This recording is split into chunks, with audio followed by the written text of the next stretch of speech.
Good morning. Well, we're at Grace Baptist Church here in Deer Lodge, Montana, on a sunny, beautiful day. And the weather's we're still in golfing weather today, with it being in the low 60s, and it's just a wonderful day. No smoke, and it's great. Okay, so we're reading from Morning Devotionals by Dr. Tom Wallace for October 17th.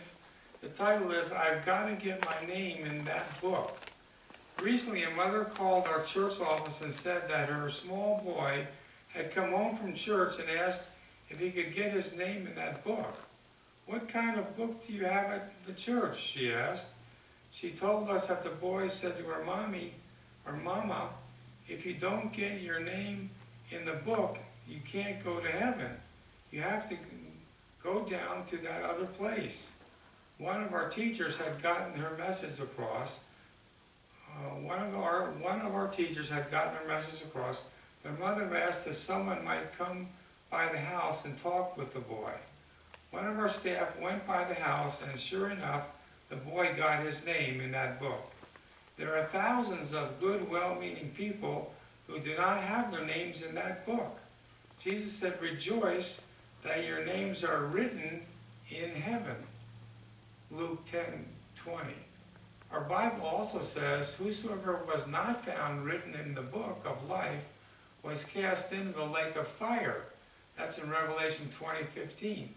You don't want to be that person, and if your name's not written in the book, you will be cast into the lake of fire, where you will burn in torment endlessly with no end to it, and you'll be conscious the whole time. It's bad. You don't want to go there.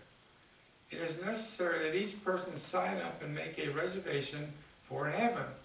The reservation assures us of a place. For years I have traveled to different cities to hold meetings in churches. It has been a great comfort to walk up to the reservation desk and tell them my name and have them hand me a key to my room. The songwriter has well written, "There's a new name written down in glory, and it's mine. Oh yes, it's mine."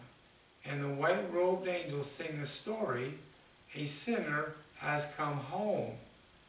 There's a new name written down in glory, and it's mine. Oh yes, it's mine. With my sins forgiven, I am bound for heaven, never more to roam. Well, you want to be that person that has your reservation in heaven, just like when you go to a hotel or motel, and they have your name written down for your reservation, you pick up your key and go to the room. Well, you need to pick up your key and, in a sense, and go to heaven. If your name's not written in that book, you will not go. And that's the tragedy. That's why when we go out and share the gospel, we go weeping, bearing precious seed, to encourage people to come to Christ. Like we just led a couple of girls to the Lord yesterday, which is fantastic. Their name is now written in heaven. Okay, let's take a look at Sunday, October 17th, from reading from the Baptist Bread. For Sunday, October 17th, says, "Doing your best. As my Father has sent me, even so send I you." Was the Lord ambitious about winning souls? He got up and went from city to city preaching the gospel that all men everywhere might believe in him. Some years ago, some people sent me a message to see a man in the hospital. I went to see that man 3 times.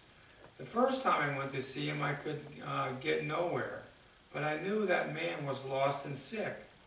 I went back a second time and stood by his bed. He did not want to hear it, but God Almighty had given me the responsibility to tell it. I stood there and read John 3:16, Acts 16:31, and told him the wonderful plan of salvation. I thought, "Oh God, when I turn from this bed in a moment and walk out the door of this hospital room, I want to be able to say that that man on his dying bed heard the gospel of Jesus Christ, and when I stand before the throne of God, I don't want the blood of that man's soul to be on my hands." He did not get saved. Later I received the message that he was worse, so I went back the 3rd time. I said, "Friend, can you hear me?" "Yes," was the feeble reply.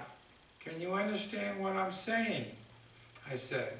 Yes, again was the feeble reply. I went over the plan of salvation again. I bowed my head and prayed, and his eyes, I believe, were opened. I don't think he ever showed any interest. Then one day the message came, he's dead. His destiny is forever sealed. Never will he hear the gospel again, ever. When the message came of his death, I said to my wife, honey, thank God I did my best. Have you? And it reminds me when I share with people, and I'm reminded that I share the gospel with that person, and I hear of their death, I'm comforted by the fact that I share with them. And I'll never forget sharing the gospel in a letter to one of my high school friends that died from smoking cigarettes, and I shared the gospel with him, and later I heard of his death, and I had the comfort of at least having shared with him. Well, that's the way you want to go through life, and that's your devotional this morning.